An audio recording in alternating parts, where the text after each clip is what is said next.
ఇందులో ఏమంటాడు, చెఫ్ లాంటి వాడు, వ్యాప్కోస్ అనేది చెఫ్ లాంటివాడు, అంటే హోటల్లో మనం బిర్యానీ ఆర్డర్ ఇస్తే బిర్యానీ తెస్తాడు, వీడొక చెఫ్ అని ఏదో మాట్లాడిండు.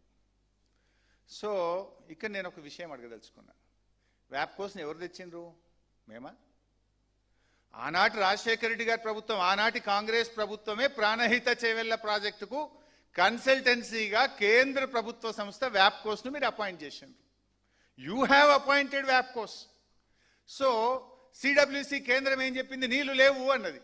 మేము వ్యాప్కోస్ను పిలిచి అడిగినాం, అరే నీళ్లు లేవని కేంద్ర ప్రభుత్వం చెప్తుంది, మరి ఏం చేయాలన్నా ఏమైనా ప్రత్యామ్నాయం చెప్పు, నీళ్ళు ఎక్కడున్నాయో చెప్పు, నీళ్ళున్న చోటికి మార్చుకుందాము అని మేము తేలే. ఎందుకంటే మొత్తం ప్రాజెక్టు మీద వ్యాప్కోస్కి అవగాహన ఉంది కనుక, అది ఒక కేంద్ర ప్రభుత్వ సంస్థ కనుక మీరిచ్చిన సంస్థకే మరి ప్రత్యామ్నాయం చూపు బాబు. సిడబ్ల్యూసీకి వెళ్ళి ఇట్లా 3 లెటర్లు వచ్చినాయి, ఉమాభారతి ఇట్లా లెటర్ రాసింది, నీళ్లు లేవంటున్నారు, మరి ఆనాడేమో నువ్వు ఉన్నవని ఇస్తేవి, దీన్ని ఏందో చూసి మరి మాకు ప్రత్యామ్నాయం చూపి నీళ్ళు ఎక్కడున్నాయో చెప్పు, అక్కడికి మార్చుకుందాము అని అదే కేంద్ర ప్రభుత్వ సంస్థ వ్యాప్కోస్కు బీఆర్ఎస్ ప్రభుత్వం ఇచ్చింది. మేము ఇయ్యలే కదా.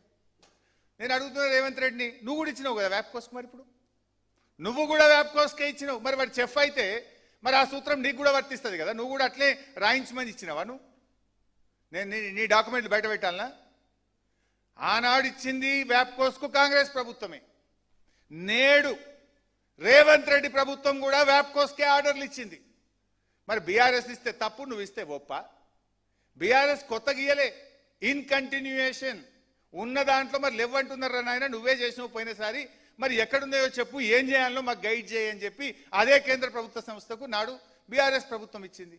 మరి వాడు చెఫ్ అయితే, వాడు ఎట్లా చెప్తే గట్లిచ్చేటోడు అయితే, మరి నువ్వెందుకు ఇచ్చినావు నాయన రేవంత్ రెడ్డి? చెంపలేసుకో చెప్పు. నువ్వు నిన్నేమన్నావు? చెఫ్కి ఇచ్చిండు, వాడు బిర్యానీ తెమ్మంటే బిర్యానీ తెస్తాడు, ఇడ్లీ తెమ్మంటే ఇడ్లీ తెస్తాడు అన్నావు కదా. మరి ఆ ఇడ్లీ తెచ్చినోడు నువ్వెందుకు ఇచ్చినావు? నీ రేవంత్ రెడ్డి ప్రభుత్వం, కాంగ్రెస్ ప్రభుత్వం ఆ వ్యాప్కోస్కి ఎందుకు ఆర్డర్లు ఇచ్చింది? మరి అంటే నువ్వు బిర్యానీ తెమ్మని లేకపోతే కోడిగుడ్లు తెమ్మని చెప్పినావా? You answer the society. అంటే అట్లా చిల్లర మాటలు మాట్లాడు కరెక్ట్ కాదు. And the report of Kaleshwaram was fully approved and endorsed by the central government. 18 డైరెక్టరేట్ల నుంచి, సెంట్రల్ వాటర్ కమిషన్ నుంచి అనుమతులు తెచ్చినాం. Final TAC, technical advisory committee అని, this is the final approval of the government of India, headed by the secretary water resources. వాళ్ళు కూడా approval ఇచ్చిండ్రు. కాళేశ్వరం ప్రాజెక్టుకు సంపూర్ణమైనటువంటి అనుమతులు, అన్ని అనుమతులను కూడా బీఆర్ఎస్ ప్రభుత్వం సాధించింది. అంటే ఇవాళ రేవంత్ రెడ్డి ఇన్ని అబద్ధాలు మాట్లాడుతూ ఉంటాడు. అంటే ఏ రకంగా? వ్యాప్కోస్ అనేది కేంద్ర ప్రభుత్వ సంస్థ, వాళ్ళు ఏం మార్చింది, వాళ్ళు ఏం మార్చలే, ఎవ్రీథింగ్ ఈజ్ సేమ్. ఒకసారి ఆ సిస్టమ్ పెట్టు, మొత్తం కాళేశ్వరంది హోల్ డయాగ్రామ్ పెట్టు. కాళేశ్వరం మన వాటర్ సిస్టమ్ ఉంది కదా. ఎస్,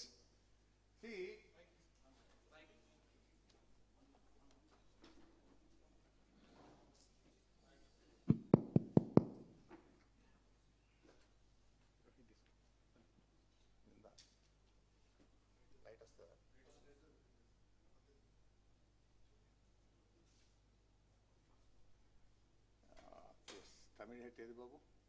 ఇది మేడిగడ్డ, రైట్. దిస్ ఒక నిమిషం, అదొద్దు, అది ఆన్ చేయ, డౌన్, స్విచ్ ఆఫ్, రైట్. ఇప్పుడు మారిందల్లా కాళేశ్వరంలో ఎల్లంపల్లి ఎక్కడ బాయ్